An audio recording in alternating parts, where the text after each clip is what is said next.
Welcome to partialarc.com. Don't do that. In the grim darkness of the far future, there is only war. And a lot of weird shit. Roll to seize!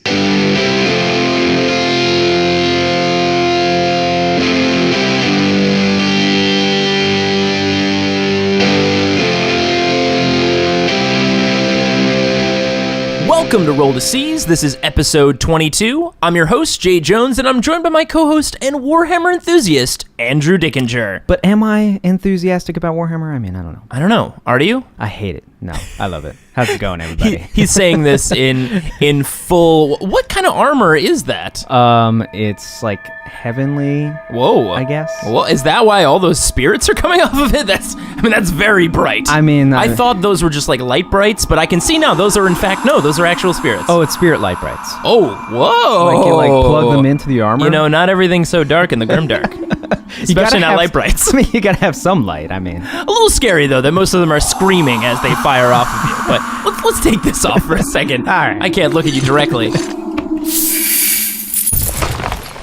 Guys, we got into a little trouble recently. We've been hiding out here in the Brown Library for a while now. Yeah. And the Harlequins finally asked if we were paying rent, and it turns out we're not. We're not paying rent. We've been staying here. We don't know what happened to Greg. I thought he was kind of, covering for us, but we haven't seen him in a while. He bailed. I think he did. Bailed. And, we kind of been running this place ourselves, and they really want us to pay rent, so very soon we're going to have to get some odd jobs around the Grimdark. We've been on Grimdark LinkedIn. Yes. It's like regular LinkedIn, but like you can like friend or link with Khorne the Betrayer's on there on Grim LinkedIn. He's pretty cool. And, into the whole, burn, murder, kill thing, Oh, yeah. That's a big thing. That's like what a lot of people give him props for in his LinkedIn profile. Just a lot of those. It's just burn, maim, kill. Burn, maim, kill. Oh, 8 people agree. Burn, maim, kill with Khorne the Betrayer.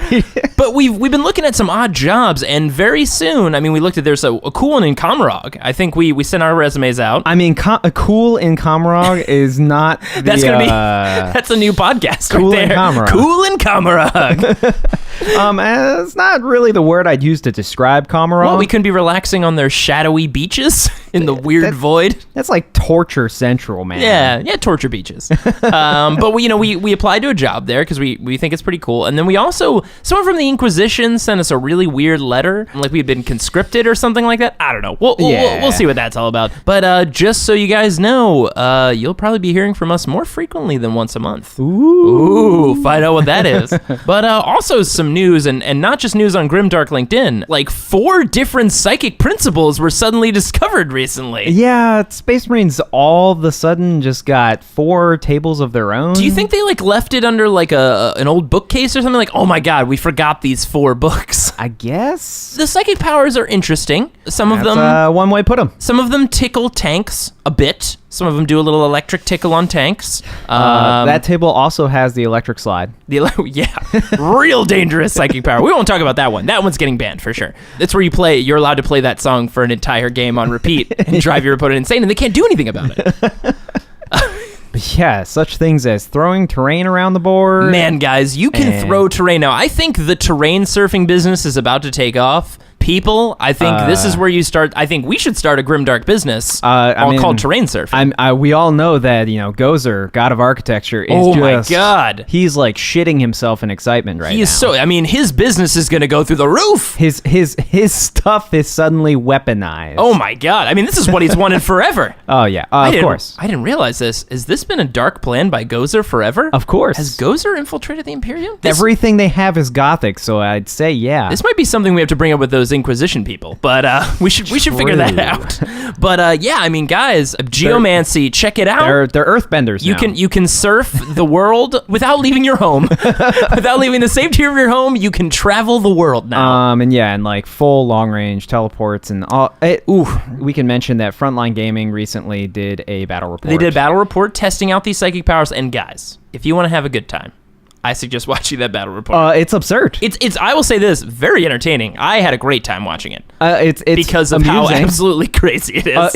It's batshit crazy. Now, look, for casual gaming, I think it could be tons of fun. Yeah. And it would be really crazy, especially like, basically you're now having like true wizard matches. It's wizard duels. Like throwing buildings across the battlefield. But like in a tournament play, it's real tough. I just can't see it happening. And mostly, honestly, just from not even looking at a power level, I can't imagine tournament organizers just losing their minds, being like, why is all of my terrain on one side of the table when you have switching tables for matches? Just that simple technicality with regards to moving terrain, like standardized terrain in a tournament setting, it just can't happen. We'll have to see where that ends up. They got some crazy stuff. But guys, I can't wait for Eldar to get assault terrain. Let me tell you, I've been waiting to use the Banshees, and now I'm gonna have assault terrain. Just stick them in a ruin, and just throw the ruin.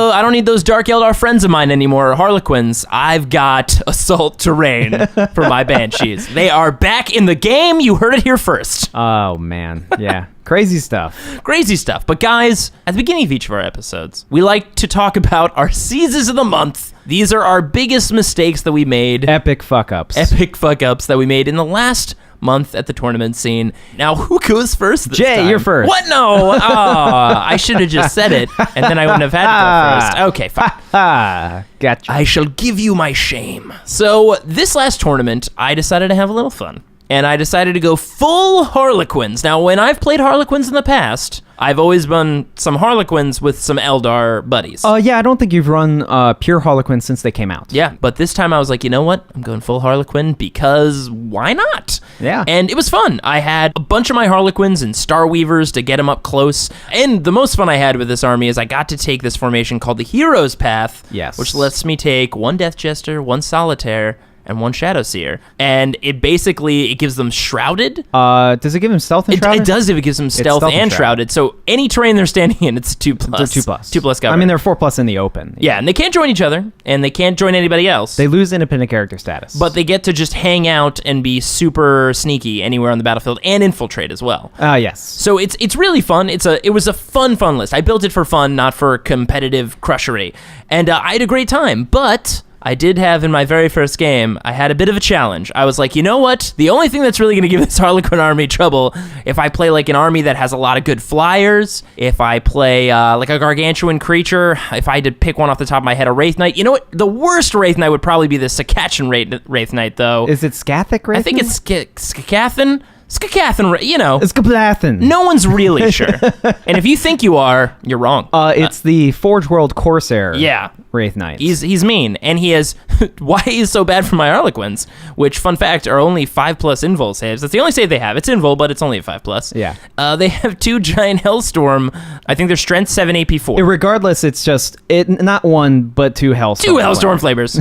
And Harlequins are very sad about Flamers. Well, especially in an open top vehicle when you just, the guys inside just take D6 pits just because. Oh, yeah. And then the last thing I was like, as long as I don't run into a Void Shield. Because that's my problem with my first turn of firing. I don't have enough to bring it down. As long as I don't run into good flyers, a Void Shield, and maybe like a Sakachan, Skabachan Wraith Knight, I'll be fine. My first opponent had all of those things. Void Shield, Scatter Bikes, and I remember this game. Farseer, yes. as well as the Sakachan Wraith Knight, and the Crimson Hunter formation, which are very good. I think they have the rerollable cover save. They have a rerollable Jink, but they also just have a standard 4+ save. Yeah, and Harlequins are terrible at shooting flyers. So as soon as I saw them, I'm like, I'm not going to shoot those things. Yeah. And yeah, I mean, the game went about as well as I thought it would, but I did make my mistakes. Because what we talk about here on Roll to Seize, especially our Seizes of the Month, is mistakes. And mine was, so I get into his field early on. All I do is throw my guys up there. One of my first mistakes I should have done was I hung back a little bit with my Star Weavers, which were my transports for my main Harlequins. Because I thought, I was like, you know what? I can bring this Void Shield down with my Shuriken Cannons. Shuriken Cannons are strength 6, AP 5. But really just strength 6 against, with Void Shields, if you don't know, it gives whatever's in its 12-inch bubble basically 3 hull points at AV 12. Yes. So I needed 6s to bring this thing down, and I only had like a couple sources with strength 6. And surprise, surprise, I did not bring that Void Shield down, and I wasted a whole turn of sitting my guys far away, which, guess what, on his turn, he blew up 2 of my Star Weavers, and the guys dropped so far away that it took multiple turns for my Harlequins to get all the way up to their lines to kill anything. Now, I'll give you this break. Okay. Yeah, I'm giving him a break, ladies and gentlemen. Please. You and I are very used to playing shooty armies. That's true. And so, especially with what you assume to be flimsier units, Right. we're not used to running a full sword and board assault army. Right, where you just, all you're doing, like, turn one, Go, go, everything go. just go, go, go, go, Just go. go, go, go. I'm like, you know what? I think I can break this thing. And I was wrong. So, basically, my guys got caught out in the open. Both of those squads, those Harlequin squads, just died. And Harlequins, even though I have them in small groups, they pack a lot of punch when they hit close combat, which is what I needed against... I mean, the Eldar army, really, when you get close to a bunch of jet bikes, they're flimsy. They fold. They're gonna fall apart It's real 3 hard. Space Marines. And then my other biggest mistake, my real big C's, was this crazy Sakachin, Barachin Wraith Knight got into close combat with some of my guys, and I lived a turn. He didn't stomp me out. Now, my Shadow Seer is close, but I'm like, you know what? I can't do a Psychic Scream against him because he's under that Void Shield for sure. But I didn't check.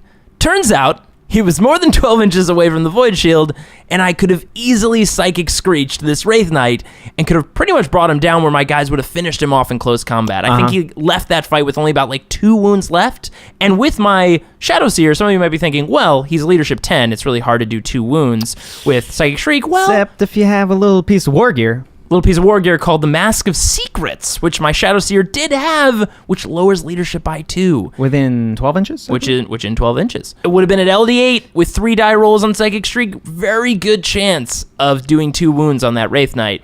And I missed my opportunity. And that thing promptly stomped out a full bike unit and a Harlequin unit, and then just proceeded to just make merry murder of the rest of my army. I don't mean kick you in the ribs while you're down. Oh, yeah, please do. Please do. But you also forgot that your guys all have hit and run, and you could have. I did do that. I did forget that as well. You could have hit and run out of thank that you for combo. reminding me. You know what, guys? 2 mistakes wasn't enough. I needed a third. Thank you. Andrew, what is your C's of the month? All right, so I've been running my Mechanicus army for a while now. I, of course, run a very off-the-beaten-path Mechanicus army. I run normally a lot of the robots, the Love Castellan those robots. I fucking love them. They're Unkillable robots. They're so fun. They're not only super tough, which I like. They have like good firepower. They're decent in close combat, but man, when you use the refractor field that they have, You or the bounce things back? repulsor field that they have, and bounce shots back. Oh my god, it's just hilarious. And I'll say this is in my C's. This is a good, awesome Andrew moment. Okay. Well, you have a positive moment? I have a positive Whoa, moment. I should check the rules. I don't know if we could actually say that. Oh shit. Wait, let me look at the Ancient Tome. You know what? It doesn't say anything. And just like Airbud, if it isn't in the rules, it's okay. You just Airbud referenced? I Airbud reference as much as I can, Andrew.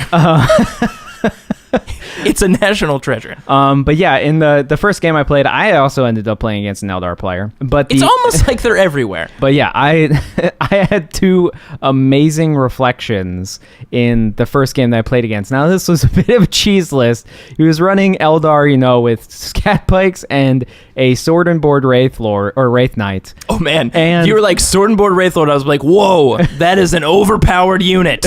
I thought we banned the Wraith Lord. Too strong. But yeah, he had a sword and board Wraith Knight, scat bikes, and was also running the Riptide Wing, an allied Whoa. Riptide Ring. Oh my god. So it was just like, all right, Maximum cheese. yeah, going against this. And hilariously enough, I don't think he killed a single one of my units. That's amazing. Very frustrating for an army like that. Oh yeah, but But I fired everything at it. his Riptides. Now he's running the Riptide Wing, which allows rerolls to the Nova Charge. Yep. And they all had Feel No Pain. Yep. And the first 2 wounds inflicted on his Riptides were from rolling a 1 for Nova, then re-rolling a 1 or a 2 for Nova, Nice. and then failing Feel No Pain. Oh god. It was in fact the first wound of the game was that. Oh. So it was like, Do you think we should take these out? That they're leaking this kind of green liquid out of the reactor. it's It's fine. probably fine. It's fine. We're gonna be okay.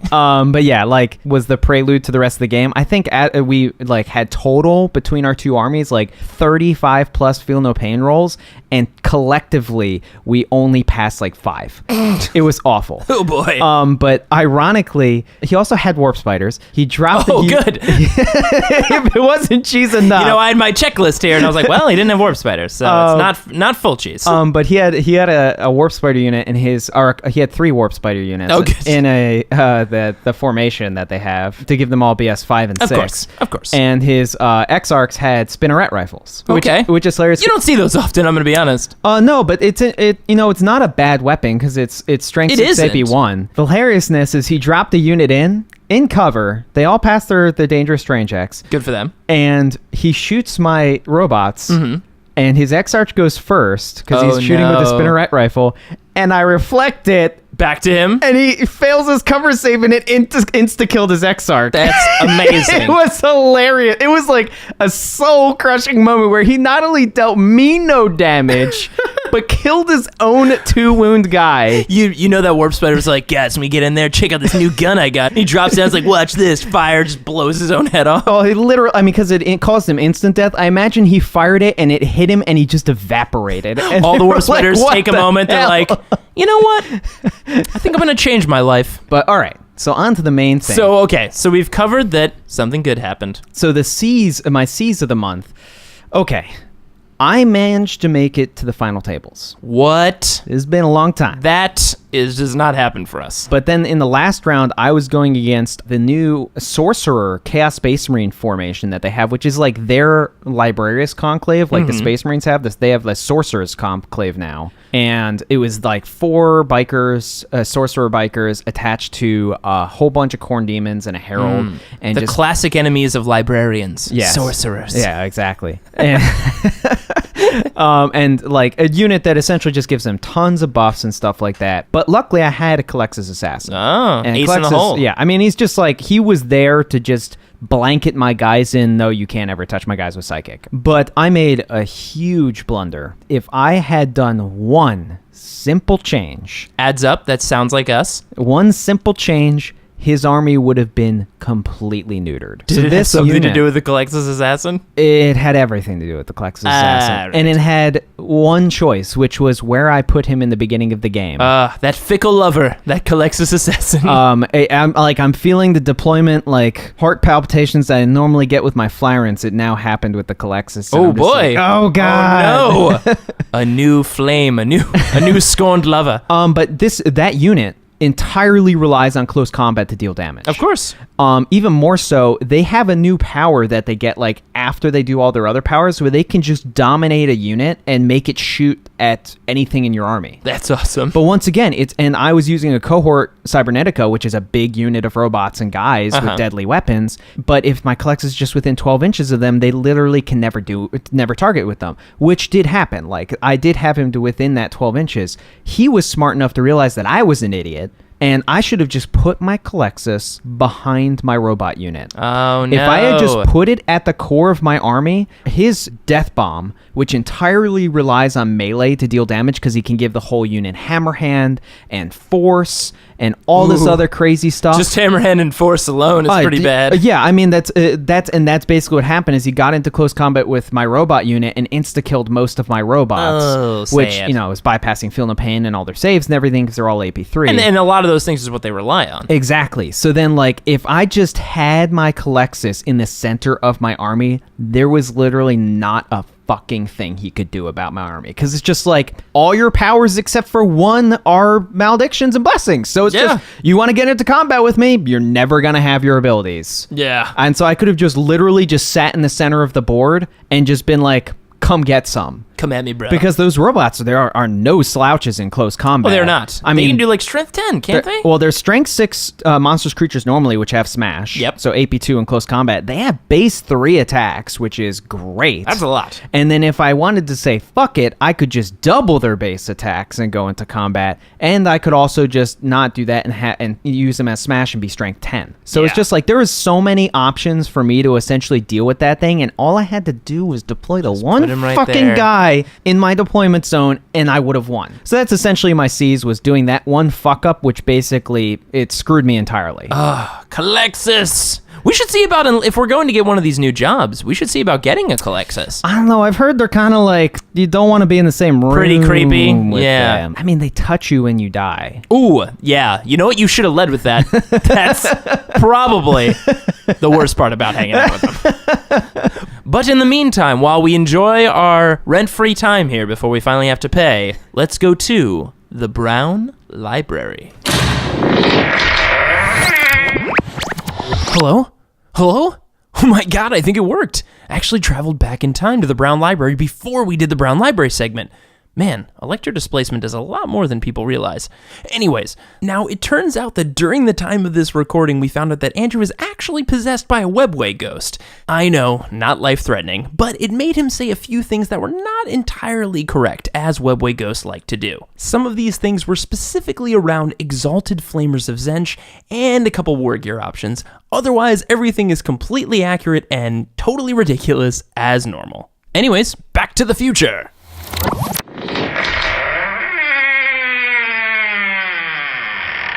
I'm gonna miss the free rent. I'm telling you right now. Just messing with this whole dumb library without having to pay for anything. I mean, it's nice. I mean, it is. I mean, this does hold all of the secrets of the grimdark universe. So I feel like I should, And I feel like all cooler like the about it. curse shit makes up for like us not paying to That's stay true. We've been here. cursed so many times. You especially. I'm gonna be honest. Most of those were probably your fault, though.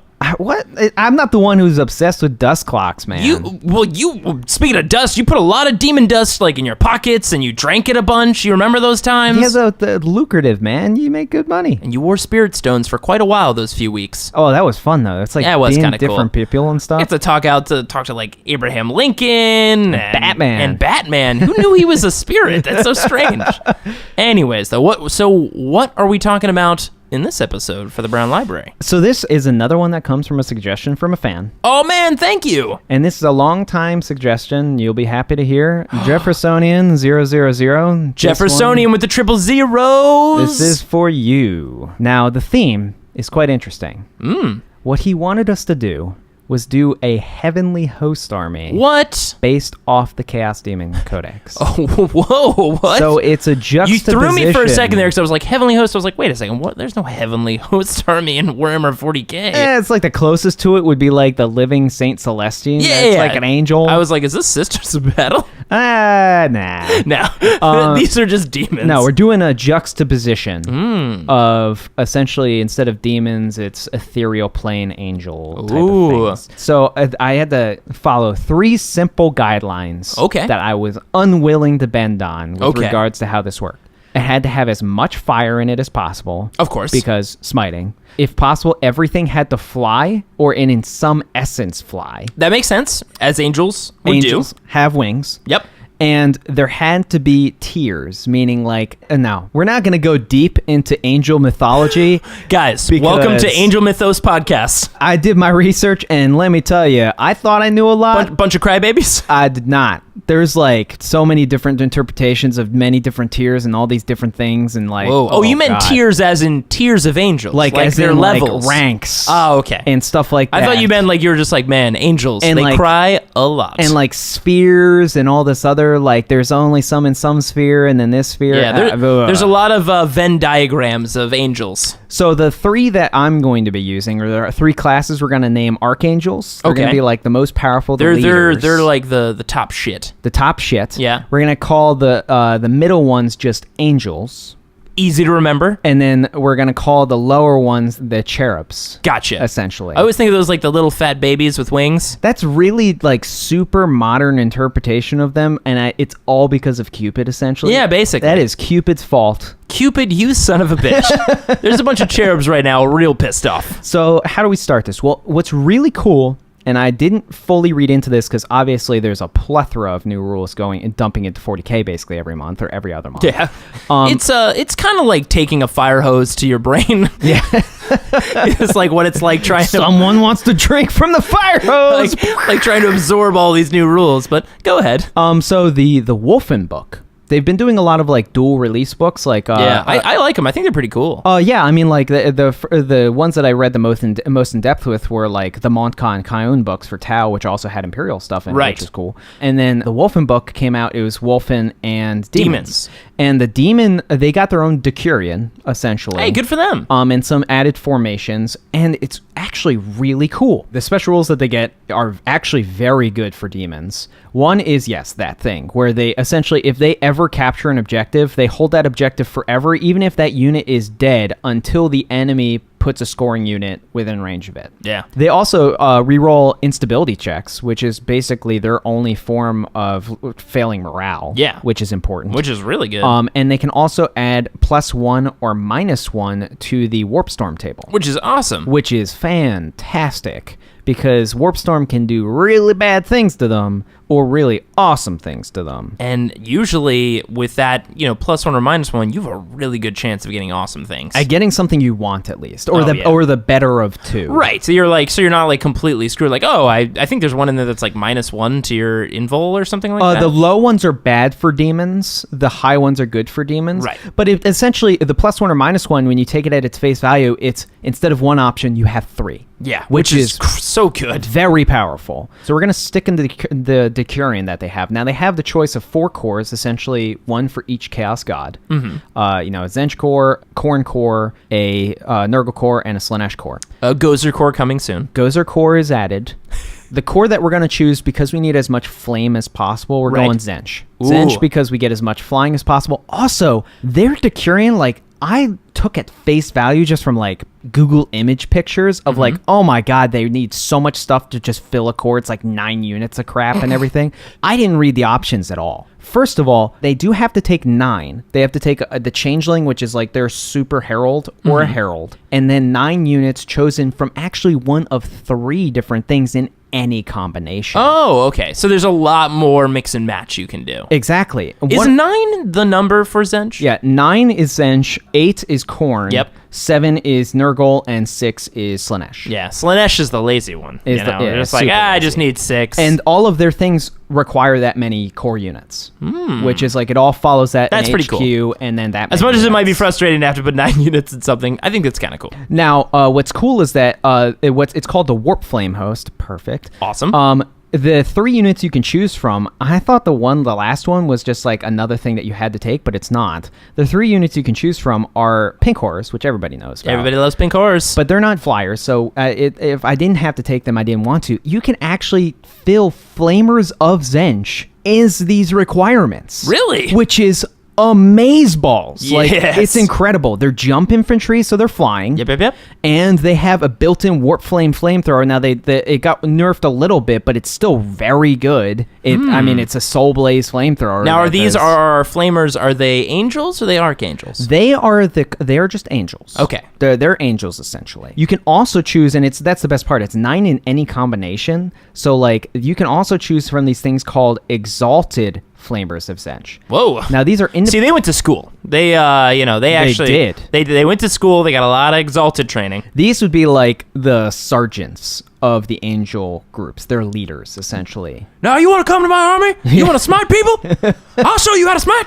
Oh, and get down there and give me 2 smites. Oh, and they do, man. They do. The exalted Flamers of Tzeentch are actually really fucking good. They are 50 points, so they're a bit expensive, but they're independent characters. Whoa. So it's a 3 wounds T4 independent character with weapon skill and ballistic skill 4. Not bad. They automatically have what's called Blue Fire of Tzeentch and Pink Fire of Tzeentch, because it's all pink and blue in Tzeentch. Yeah. And you can choose your weapon to be one of those 2 things, and they're both fucking amazing. Blue Fire is range 18, strength 9, AP 2, heavy D3. Or Pink Fire is Torrent, strength 5, AP 3. Oh my god. Like, so Torrent? good. Holy shit. And they're independent characters, so you can just throw them into a blob of dudes. You can stick them in flamer units, and they can take discs and stuff like that. And so, because like, they're torn, you don't have to worry about burning your own dudes. You can just throw that thing far out, and then, and it's roasting Marines and stuff. Wow. It's just like, but that's the best part, is that they also have an anti-tank option. I mean, strength 9, AP 2, D3. D3! It's just like, whoa, 3, up to 3 last cannon shots. What kind of at 18 smiting are you in the inches? mood for today? Are you in the mood for electric tickle smiting, or just burn everybody to death smiting? Exactly. It's just like, man, that beam of light are just like fire everywhere. Oh I my mean, it's God. just like, so I was like impressed. I was like, holy shit! Like, these are actually really You know powerful. what, Exalted? You're pretty cool. Which is also ironic because they are independent characters, and you can take any combination of 9. You could just take 9 of those if you wanted to and stick them all together. Super death bomb of 9 Exalted. So that's the core, essentially, of the army. So then we have to take, essentially, an Augs with our army, and we're going to take a Demon Flock. These are the Cherubs. Oh, okay. And the Demon Flock is a single Just a unit. bunch of little fat babies flying around. It's essentially, yes. Can you imagine?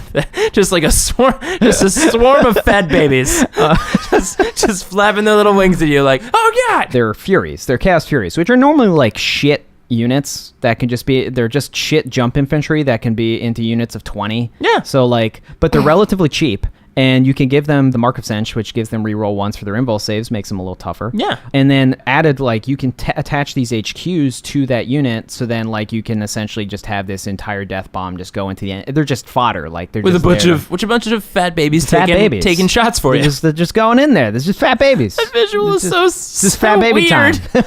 Such a weird, like... It's fat babies led by angry giant super angels. Oh. Which, of course, then, once again, the furies fit out perfectly because they fly. Yeah. So, and they're not like smiters. They're more like they fight with weapons and everything, like a normal angel type of thing. Yeah. So then it was like, well, we got to get our archangels in here. How are we going to do it? Who are our archangels? I'm going to post 2 lists online for us. Oh. One uses essentially just like the core archangels, which is just, it's really expensive to take all these guys, which limits what you can take as like the normal guys. It's kind of like, all right, that's just sort of like the fun list versus like. Which, to be fair, actually on Roll good. to Seize, we only make competitive lists. We never make goofy lists. But what I want to take, there's a thing called the Demon Tetrad. Oh, yes. I heard about the Demon Tetrad. The Demon Tetrad is really interesting. It's 4 Demon Princes. You have to take one of each denomination, essentially, is what I'm calling it now. It's not of each it's like god. it's like our Thanksgiving, where they come together and they're like, yeah, we'll all smash and eat stuff together. The Tetrad, though, gets some really awesome bonuses. Now, get ready for this. Oh, So it's 4 independent Demon Princes. clench your butts. As long as, depending on how many are left alive, all of them get bonuses. So if all 4 are, and they're communal. They're like Voltron. They form together to create, give themselves they are superpowers. Voltron. So if all 4 are alive, they're all +1 toughness. So they're all suddenly T6, which means no more doubled out. No on more doubled strength 10. out. At 3 models, so this is all cumulative. Like they'll all have this as long as they have 4 models, they'll have all the bonuses. Nice. With 3 models, they get +1 strength. With 2 models, they reroll to hit rolls of 1. And unfortunately, if it's the last guy, they get no bonuses. Because they're by themselves. But they're by themselves. But where the real craziness comes into play, they had 4 new warlord trait tables essentially for all of the Chaos Gods in this book. yeah. And in the Tetrad, whoever you name your warlord, whatever warlord trait he gets, they all have. Whoa. Now, you basically almost always want to make the Tzeentch guy your warlord because the Tzeentch warlord table is bonkers good. And even better if you have multiple dudes. It's more just like spreading the love if you have multiple dudes, but Right. with the Tzeentch one, or with that formation, they all get it. That's so awesome. that's really cool. I'll just read these warlord traits because they're actually really, really awesome. So the first power, so it's obviously a 1 through 6. On power 1, they harness warp charges on 3+ instead That's of 4+. nice. And number 2 is anything that's trying to hit them is -1 weapon skill and ballistic skill. Whoa. That's pretty awesome. And that applies to all of them, remember. That's badass. That's really cool. The third one is they add 1 to their invul saves. Whoa. And all demons of Tzeentch within 9 inches of them add 1 to their invul what? saves. That one's crazy. Which means it applies to all of those angels on the board. Holy crap. Are suddenly all rocking 4+ invuls with rerolling 1s. Whoa. Then the number 4 is you add 1 to their mastery level. Oh, and then okay. if they're not psyker, then they become psyker level 1. I mean, that's good. That means you're essentially adding 4 psychic dice. Yes, and it gives them access to the discipline of change, which is Tzeentch's discipline, which means that even the ones that aren't Tzeentch, like the Slanesh, Nurgle, They can have and access Khorne to one, it. would get Tzeentch powers. Whoa, that's awesome. And I'll mention one of the Tzeentch powers gives them a D shot. yeah, that's true. It's so nice. that's really good. So then the 5 is your warlord never perils on the first roll. Oh, that's awesome. So that means that all 4 of them would never peril on the first roll. Damn. Doesn't matter. You could just chuck like 15 dice at it. Doesn't matter. And then the last one is kind of silly. Your warlord and all units of Tzeentch within 9 inches of him have soul blaze on their close combat attack. Oh, that actually works really well with the burn- smiting and the heavenly host thing. They're bringing the burn, man. That's crazy. So that's essentially the core of the army. Those are your archangels. Now, I've tried to work Be'lakor in as the fallen angel. Oh. And the problem is that Be'lakor, It's a lot of points. I mean, he's a few. He's like 350. Good boy. It's probably because he gets the full telepathy table just Yeah. for fun. Oh, and he's really good. Oh, too. yeah. Like even in combat, I mean, I see Be'lakor all the time in demon armies. he's base 5 attacks. Whoa. So he's 6 on the charge. That's not He's bad. weapon skill 9. He's initiative 8. Ooh. And he's strength 7, AP 2, armor bane, flesh bane, mastercrafted. fucking crazy. It's reasonably good. And then, of course, the best part is he has like these crazy abilities. He's Eternal Warrior. He's fearless. Yep. Okay. And he's always got a 4+ invul save.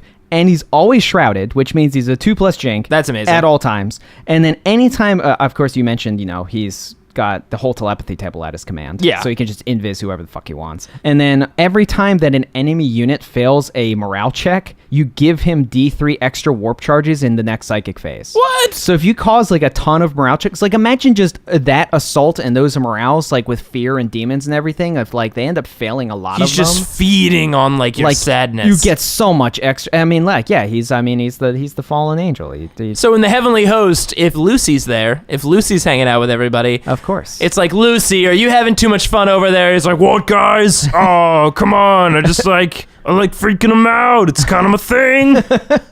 Lucy. But yeah, so like, I bet he loves it when people call him Lucy. And I mean, yeah, I'm sure. I'm sure. But one of the versions of the army will just be led by the fallen angel, assuming Pretty cool. before he's fallen. Right. And then Pre-fall. the other version will be led by the Tetrad. That's awesome. So it's like you get your, you cake and eat it too. You get to try to do different things. So it's just a heavenly host army that is just taking people to task with smite and fire and I mean, just everything has fire. just murder. Well, that's one of the coolest parts of the army is, once again, all of them are flying in some regard. Nice. They basically all have at least access to an ignore cover weapon because they're all rock and flamers. That's true. Which is And some of them are pretty awesome. gross, nasty flamers. Oh god. Torrent strength AB3.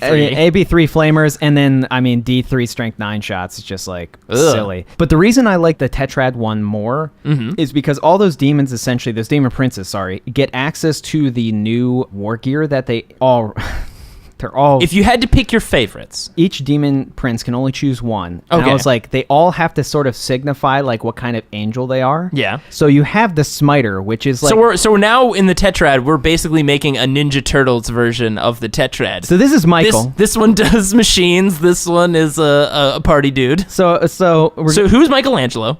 Michael or Michael. No, are we doing Ninja Turtles or are we doing like? I mean, classic it almost angels? works. Michael and Michelangelo, pretty close. Well, he's I guess less of a goofy guy. Yeah, I mean, I don't know. But the khorne Demon Prince will get the thing called skullreaver, which is a 30-point weapon that's AP2. I mean, it doesn't matter; he's a monstrous creature anyway. Right. Has this thing called anathemas built in, which is it's onto hits. Keep in mind, not wounds. Ooh, But any 6 to hit makes the weapon D boy, on a khorne Demon Prince. that's strong. That can get out of hand real quick. That's real strong. Then the Tzeentch guy has so I really wanted to take the impossible robe thing just because it sounds hilarious. Yes. But the thing that he's actually going to take is a thing called the Endless Grimoire. The Essentially, like, endless grimoire? Like, if the Endless grimoire wasn't Grimoire. bad enough? it doesn't do the same thing as the Oh, Grimoire. okay. So this is like we'll call this Raphael. So this is Okay, Raphael. cool. Um, Still tracking with Ninja Turtles.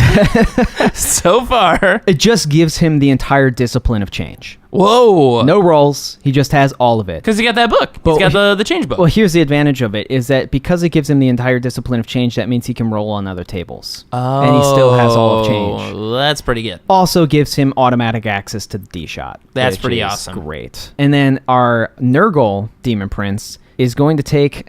this was a tough one. I think Is it a garbage can? Is it No. an enchanted garbage can? Because it's Heavenly Host, I had to take it.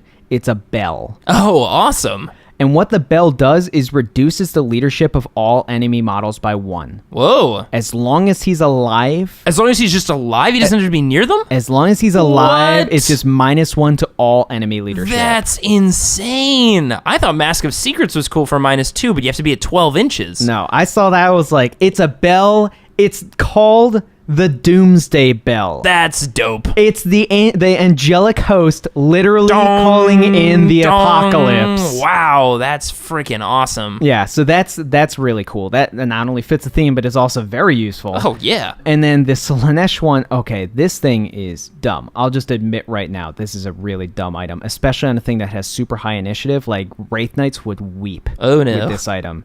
It's only 15 points. And normally you say it's AP5. Oh, that sucks. Except he's a monstrous creature, so then he just is AP2 He's automatically. AP2 anyways. But it has this rule called agonizing. It not only rerolls all to wound rolls, so it's got shred, which it doesn't have shred, which is weird. They should have just said shred. They should have just said shred. Added ability. But here's the kicker: model that suffers an unsaved wound from it cannot fight. What? You just lock it down? It does nothing in combat. Whoa. Yeah, I mean, that just shuts down a Wraith Knight as long as you wound it once. The Wraith Knights, and hoping for a 6 on stomp at that point. If he doesn't get it, he's literally there forever. Can it still stomp, though? Actually, that's a good question. Because that's what I'm wondering, because a stomp is like a separate range of attack. Okay, I'll specify. It says it cannot make attacks for the rest of the fight subphase. Still, I don't wonder. think stomp counts as attacks. I think it's secondary. I would, just for fluff, I would argue that you couldn't stomp, just because that you're sounds just, like an attack. Stuck? Yeah, because like, what else are you? Your feet are just what? You had a knee-jerk reaction. You just got crushed like it. AIs built into your feet, and they're just operating I automatically. can't fight, but I got this tickle on my foot. Oops, stomped you. Yeah, so that item is very powerful. Whoa, that's really good. So then you have all these badass archangels that are leading the force, and because they roll on the Tzeentch table, then they all get that ability, which then all applies to the rest of the army wherever they are. It's like, it's got great synergies, Wow. man. I gotta tell you, I would love to play this army. This Heavenly Host army sounds awesome. It's super fun. It's super fast. Everything's jump at least. It's just like, whoa. Jeez. Well, thanks for the recommendation. Who threw that our way? Jeffersonian 000.